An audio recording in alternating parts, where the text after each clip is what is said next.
इस वीडियो में मैं आपके लिए रिव्यू करूंगा one of the best books written for beginners who want to understand money, rich dad poor dad.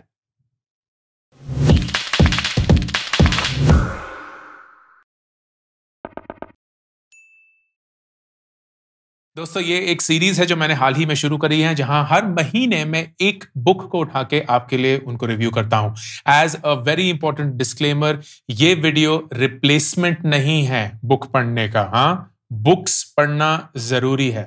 This video is meant to encourage you to read the book जो मैं review कर रहा हूं। ये नहीं कि वीडियो देख लिया तो अंकुर वारिकू ने बता दिया तो अब बुक पढ़ने की जरूरत नहीं है। This should be the reason why you pick up the book। इस महीने मैं रिव्यू करूंगा रिच डैड पुअर डैड, एक ऐसी किताब जो बहुत सालों से has been counted as one of the best books one should begin to read अगर आप पैसे के बारे में जानना चाहते हैं। ये बुक किनके लिए है? ये बुक उनके लिए है जिन्होंने पैसे के बारे में कभी कुछ ज्यादा जाना नहीं है। फैमिली में, स्कूल में, कॉलेज में कभी भी पैसे के बारे में कोई चर्चा नहीं हुई है, and they are struggling to figure out how to look and think about money. ये बुक मैंने 1999 या 2000 में पढ़ी थी, तो बहुत साल पहले। मैं तब कॉलेज स्टूडेंट था। 1998 में मैंने Delhi university Hindu college join किया। इस बुक के हाल से आप देख सकते होंगे कि ये बुक बहुत बहुत पुरानी है, पेजेस पीले हो चुके हैं, so on and so fourth. उस टाइम पे मैं हाइलाइट्स, नोट्स वगैरह जो करता था बुक पे नहीं करता था, क्योंकि बुक मेरे लिए ना बड़ी सैक्रोसैंट सी चीज थी, एक सीक्रेट सी चीज थी। तो मैं किताबों पे या कॉपियों में वो नोट्स बनाता था। वो नोट्स अभी मेरे पास है नहीं, लेकिन whenever I get the opportunity, I go through these questions again. This book is written by the guy called Robert Kiyosaki. And Robert Kiyosaki ने दुनिया को ना एक बार हिला के रख दिया जब ये बुक उन्होंने रिलीज करी, because he spoke about rich dad, poor dad.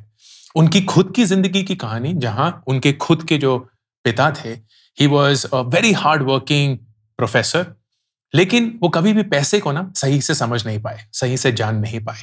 And he is the one that Robert refers to as the poor dad.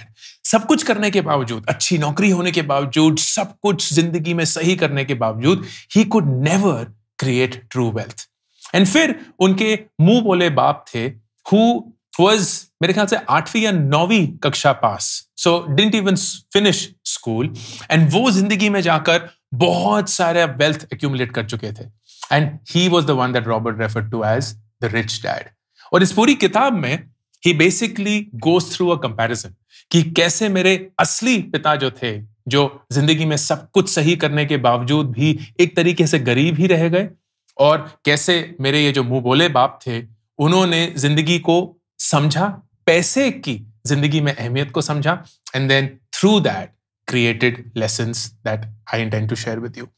6 ऐसे लेसन जो इस किताब में हम सबके लिए हैं, which serve as a very very nice introduction to how you would want to go about living life. Before we start, a big shout out to the sponsors of this video, Kuku FM, जो हिंदुस्तान का सबसे बड़ा vernacular audio platform है।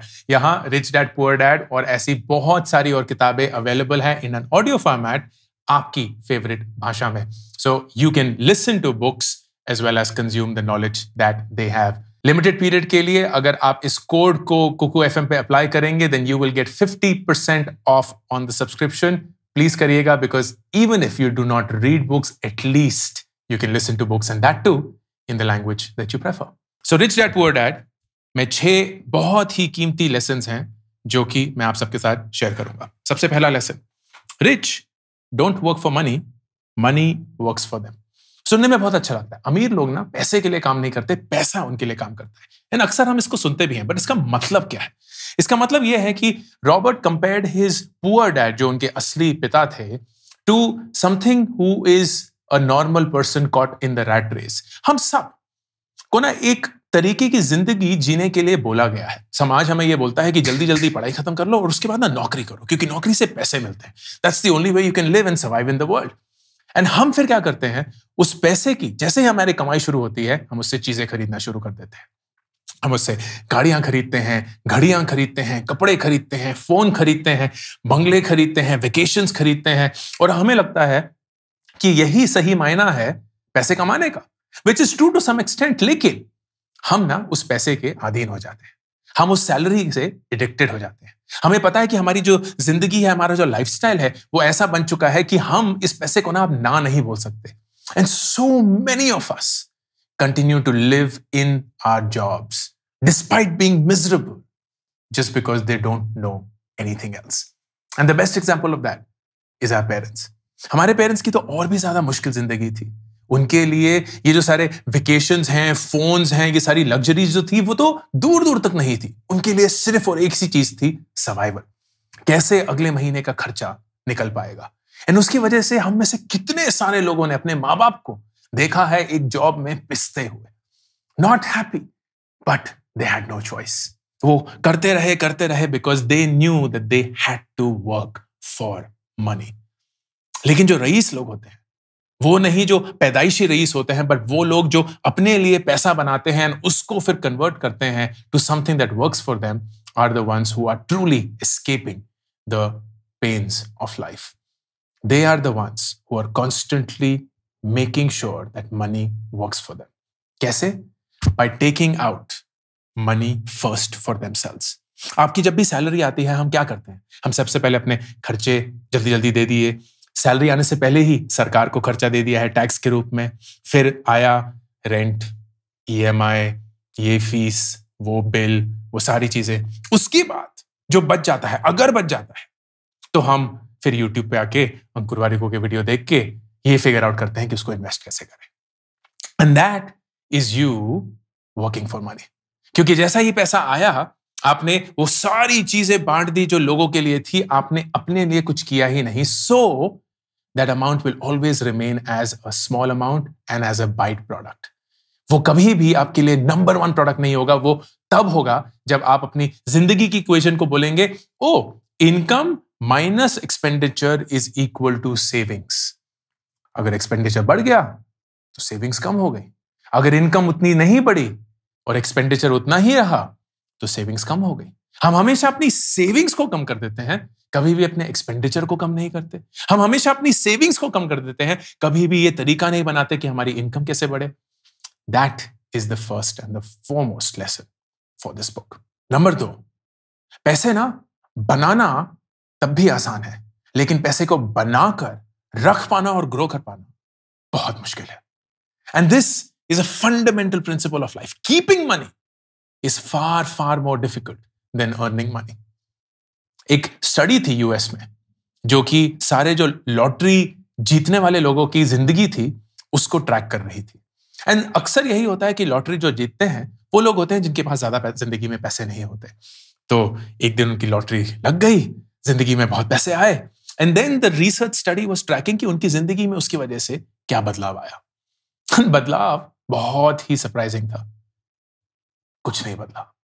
वो गरीबी से शुरू होकर एक अमीर जिंदगी में गए बिकॉज ऑफ द लॉटरी, और उन्होंने वो सारे पैसे खर्च करके वापस गरीबी में एंटर किया। इतने सारे लोग हैं जो इतना कमाते हैं, फिल्म स्टार हो गए, एथलीट्स हो गए, लेकिन इतने सारे उनमें से लोग हैं जो जिंदगी में उतना नहीं कमा पाते जितना हमें लगता था कि वो कमाते हैं। क्यों? क्योंकि वो सारा पैसा खर्च कर देते हैं। इनफैक्ट मैंने एक बहुत ही खूबसूरत कोट कहीं पढ़ा था कि व्हेन वी से ना वी नीड और we want to become a millionaire, what we are essentially saying is that we want to spend $1 million। तभी हम मिलियनेयर बनना चाहते हैं। वरना क्या फर्क पड़ता है कि आप करोड़पति हैं या अरबपति हैं, कुछ भी हो। जब हम बोलते हैं कि हम करोड़पति बनना चाहते हैं, हम वाकई में ये बोल रहे होते हैं कि हम करोड़ रुपए खर्च करना चाहते हैं, या हम एक ऐसे मकाम पे, एक ऐसी हैसियत पे पहुंचना चाहते हैं जहां हम करोड़ रुपए खर्च कर सकते हैं। सब कुछ ना खर्चे पे होता है, but it is really really hard to keep money. How do you really grow that money, and that is important. And इस वक्त पर रॉबर्ट एक ऐसी डेफिनेशन शेयर करते हैं जिसने मेरी जिंदगी एकदम बदल दी जब मैंने इसको पहली बार अपनी जिंदगी में पढ़ा था। The definition of an asset and a liability. हमें अक्सर ऐसा लगता है कि जो चीजें हम खरीदते हैं वो एसेट्स होती हैं। हमें लगता है कि जो हमने गाड़ी खरीदी वो एसेट है, हमें लगता है जो हमने घड़ी खरीदी वो एसेट है, फोन खरीदा वो एसेट है। लेकिन रॉबर्ट ये बोलते हैं एसेट सिर्फ वही चीज होती है जिसकी वैल्यू आगे जाके बढ़ती है, घटती नहीं। एसेट एक ऐसी चीज होती है जिसको अगर आप अपना लेते हैं या ओन करते हैं तो वो आपके लिए खुद ब खुद पैसा कमा के देती है, गवाती नहीं है। एंड इस डेफिनेशन के चलते एक गाड़ी एसेट नहीं है। आपको लगता है कि आपने 10 लाख की गाड़ी खरीद ली, लेकिन वो 10 लाख की नहीं है, क्योंकि जैसे आपने खरीद के उसको शोरूम से बाहर निकाला, अगर आप उसको वापस उसी शोरूम में उसी वक्त बेचना चाहेंगे तो शायद आपको 7.5, 8, 9, मैक्सिमम 9.5 मिल जाएंगे, 10 नहीं मिलेंगे। दैट मीन्स कि उसकी वैल्यू ऑटोमेटिकली और इंस्टेंटली डिप्रिशिएट हो गई है, कम हो चुकी है। जैसे जैसे साल बीतेगा उसकी वैल्यू और कम होते जाएगी। आप घड़ी को ले लीजिए, फोन को ले लीजिए, अक्सर इन ज्यादातर जो चीजें हम खरीदते हैं वो एसेट नहीं होती, वो एक डेप्रिशिएटिंग वैल्यू होती है। एसेट होता है कुछ ऐसा जो कीमत में बढ़ता रहे। स्टॉक्स आर एसेट्स, क्योंकि जब आप स्टॉक खरीदते हैं तो आप एक कंपनी की फ्यूचर ग्रोथ को खरीद रहे होते हैं। Gold is an asset, jewellery is not, क्योंकि ज्वेलरी में आपको कभी भी उतना दाम जरूरी नहीं है मिलेगा, काफी कुछ कट के आता है। लेकिन gold, digital gold is an asset. अगर आप रियल एस्टेट खरीदते हैं, कमर्शियल रियल एस्टेट खरीदते हैं या इवन रेजिडेंशियल रियल एस्टेट खरीदते हैं और उसकी वैल्यू अगर बढ़ती है विदाउट टेकिंग अ लोन, तो वो एक एसेट है। All of those things are an asset. आपने अपने लिए किताब लिखी, that is an asset. जब आप सो भी रहे होंगे वो किताब बेच रही होगी, बिक रही होगी एंड आपको पैसे कमा के दे रही होगी। That is what it means by having a rich mentality. उन चीजों पे पैसे खर्च करिए जो आपको आगे जाके और पैसे कमा के देगी। Because keeping money is far, far harder than earning money. Number 3, अपनी जॉब के साथ साथ आपको अपनी साइड इनकम्स बनानी जरूरी है। And this is a great lesson, an absolutely brilliant lesson, and even more so in today's world. आज की दुनिया में आप सब जो लोग अपने 20s में हैं, अपने लेट टीन्स में हैं, इतनी सारी अपॉर्चुनिटीज हैं आप सब के पास to create a side income. मैंने साइड इनकम के ऊपर बहुत सारे वीडियोस बनाए हैं। वेदर इट इज आप फ्रीलांसिंग कर सकते हैं, आप वीडियो एडिटिंग कर सकते हैं, आप पढ़ा सकते हैं, आप ग्राफिक डिजाइनिंग कर सकते हैं, आप कोडिंग कर सकते हैं, आप कंटेंट राइटिंग कर सकते हैं। बेशुमार अपॉर्चुनिटीज आप सबके लिए हैं in addition to the job that you have. So you have to build दो side incomes and make sure कि आपकी जो रेगुलर स्ट्रीम ऑफ इनकम है उसमें आप ना सिर्फ एसेट्स खरीद रहे हैं लेकिन अपने लिए वक्त भी निकाल पा रहे हैं ताकि आप सबसे बड़ा इन्वेस्टमेंट कर पाएं, and that is of your time. This was a valuable, immensely valuable lesson that I learned when I read the book. फिर नंबर 4, एंड ये थोड़ा सा जब मैंने ये पढ़ा था मुझे ज्यादा चमका नहीं था, आज भी थोड़ा मुश्किल है एग्जीक्यूट करना, लेकिन फिर भी एक इंपॉर्टेंट लेसन था, एंड दैट इज टैक्सेस कैसे काम करते हैं। And how taxes are different for people who are salaried and people who own businesses. Here is a simple way of looking at it. जब आप कोई भी जॉब करते हैं, आप कौन सा टैक्स देते हैं? Income tax. और इनकम टैक्स किस चीज पे लगता है? आपकी इनकम पे। कंपनीज पे कौन सा टैक्स लगता है? Corporate tax. कॉर्पोरेट टैक्स किस पे देते हैं? प्रॉफिट्स पे। इंटरेस्टिंग, इनकम पे नहीं, प्रॉफिट पे। तो सरकार ये बोलती है कि अगर एक कंपनी में एक इनकम है और उस इनकम को जनरेट करने के लिए एक्सपेंसेस हैं, चाहे वो रिसोर्सेज हो, रॉ मटेरियल हो, आईटी हो, मार्केटिंग हो, कुछ भी हो, उसके बाद जो पैसा बच जाता है विच इज द प्रॉफिट, आप उस पे टैक्स देंगे। You see this difference all together. अगर मैं आपको ये बोलता कि आपको इनकम टैक्स नहीं देना है, आपको एक्चुअली एक और टैक्स देना होगा which is tax on your profit. तो जो आप इनकम कमाएंगे उसके बाद जो भी आपके खर्चे हैं, आपका रेंट हो गया, आपके घर का खर्चा, बिजली का खर्चा, खाने का खर्चा, पीने का खर्चा, पढ़ाई का खर्चा, व्हाटएवर द केस में भी, उसके बाद जो पैसे बच जाते हैं उस पे आप टैक्स देंगे। Then can you imagine how much lesser your tax would be? That is a big difference. Now मैंने जब ये पढ़ा, ये समझा, तो I didn't really know what to do with it, but here is how you have to think about this. सबसे पहला, do whatever you can to reduce your taxes. And it is amazing and surprising कि बहुत सारे लोग इस दुनिया में वो नहीं करते हैं। आपको सरकार बहुत सारे ऑप्शंस देती है अपने टैक्स को कम करने के, तो जितना भी कम हो सके प्लीज उसको करिए। जितना भी कम हो सके प्लीज उसको करिए। फॉर एग्जाम्पल, आप सब लोगों को एक टैक्स डिडक्शन मिलता है अंडर सेक्शन 80। उस सेक्शन 80 में बहुत सारे कंपोनेंट्स हैं कि आप लाइफ इंश्योरेंस का प्रीमियम भरते हैं, वो टैक्स डिडक्टेबल है, आप हेल्थ इंश्योरेंस का प्रीमियम भरते हैं, वो टैक्स डिडक्टेबल है, आपके पास कोई एजुकेशन लोन है, होम लोन है, आपने कहीं ELSS किया हुआ है, बहुत सारी ऐसी चीजें हैं जिससे आप अपना टैक्स अमाउंट जो है वो कम कर सकते हैं. That's the simplest thing you would want to do. Why wouldn't you want to do that? Why wouldn't you want to do that? अगर आप कोई भी एसेट खरीदते हैं जिसमें लॉन्ग टर्म या short term capital gain tax होता है, तो उसको प्लीज 1 साल तक होल्ड करके रखिए, क्योंकि फिर आप सिर्फ long term capital gain tax देंगे जो सिर्फ 10% होता है. कैपिटल गेन अगर शॉर्ट टर्म हो, जाकि 1 साल के अंदर अंदर ही आपने खरीदा और उसको बेच दिया, तो आपको 15% टैक्स देना पड़ेगा. क्यों देंगे? Unless you need that money. But don't be foolish to have a maximum, a huge tax liability on your head. That would be the way to start. And eventually, किसी पॉइंट पे जब आप self employed हो जाएंगे, आप अपनी एक company खोल पाएंगे, चाहे वो प्रोप्राइटरशिप हो, चाहे वो एलएलपी हो, चाहे वो प्राइवेट लिमिटेड कंपनी हो या पार्टनरशिप हो, जो भी, you will actually be able to save taxes, क्योंकि आप अपने एक्सपेंसेस जो बिजनेस के हैं वो शो कर सकते हैं अकॉर्डिंग टू द इनकम जो आप बिजनेस कमाते हैं, and you will only have to pay taxes on the profits and not the entire amount. Number 5, the rich invent money. ये बहुत ही कैपिटलिस्टिक अप्रोच लगती है, लेकिन सुनिए इसको आराम से. इसका मतलब ये है कि जो अमीर लोग हैं ना, वो कभी भी पैसे को यहां से लेके यहां डालने की कोशिश नहीं करते. वो पैसे में वैल्यू ऐड करके उसको बढ़ाने की कोशिश करते हैं. Here is a simple example. आप एक कंटेंट राइटर है एंड आपके पास 2 चीजें हैं. या तो आप अपने खुद का कंटेंट क्रिएट कर सकते हैं, या ऐसी कोई किताब पढ़कर उसका पूरा समरी अच्छे से लिखकर दुनिया के साथ शेयर कर सकते हैं. When you have done that, जो ये किताब है जो कि 200-300 रुपए की होगी, उसके ऊपर आपने एडिशनल वैल्यू क्रिएट कर दी है. You have actually created money out of thin air. ये किताब तो बरसों से अवेलेबल थी, बरसों से लोग उसको पढ़ सकते हैं, लेकिन लाखों करोड़ों लोगों ने अभी तक ये किताब नहीं पढ़ी है, despite the fact that this is so awesome.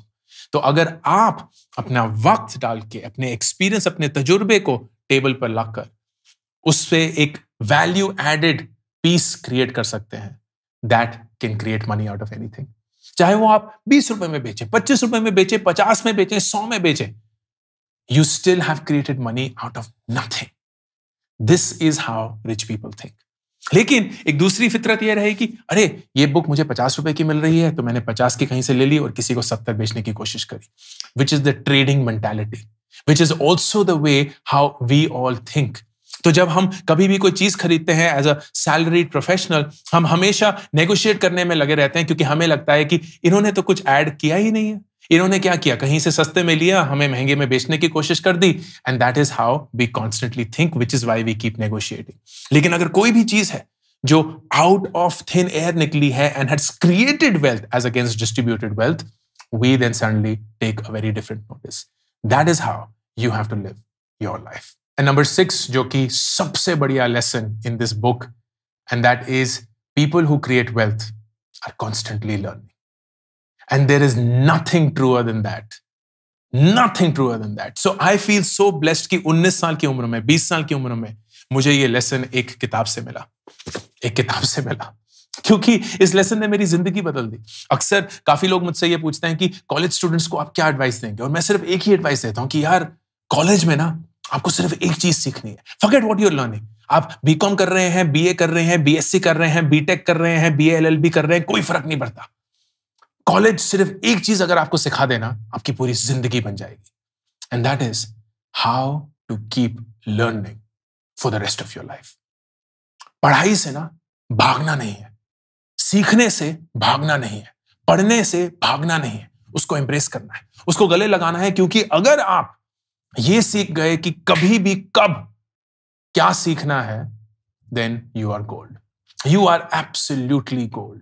आपको ना कोई हरा सकता है और ना ही कोई आपसे आगे जा पाएगा, बिकॉज यू विल नो कि जैसे दुनिया बदल रही है, वैसे मुझे क्यों बदलना है, कैसे बदलना है, और उसके लिए मुझे क्या करना होगा. When you combine these 6 lessons, which is the rich don't work for money, but they ensure that money works for them. They are always focused कि पैसे को बढ़ाना कैसे है as against earning money. They always have a side income along with their main job. They are aware कि taxes कैसे काम करते हैं. They are always doing something which invents या creates money as against distributing it. And finally, they are constantly learning. They are constantly students. You get the gist of this fantastic book. ये 6 lesson हर एक जिंदगी में, किसी भी उम्र में, किसी की भी जिंदगी बदल सकते हैं। I hope this was useful. अगर कोई और किताब है जिसको आप चाहते हैं मैं रिव्यू करूं तो प्लीज कमेंट सेक्शन में उसका नाम लिखिएगा। Next month I will come back with my next book review. Until then, Ankur Warikoo signing off. My first book, Do Epic Shit, is now out. I would love for you to buy a copy of Do Epic Shit on Amazon.in.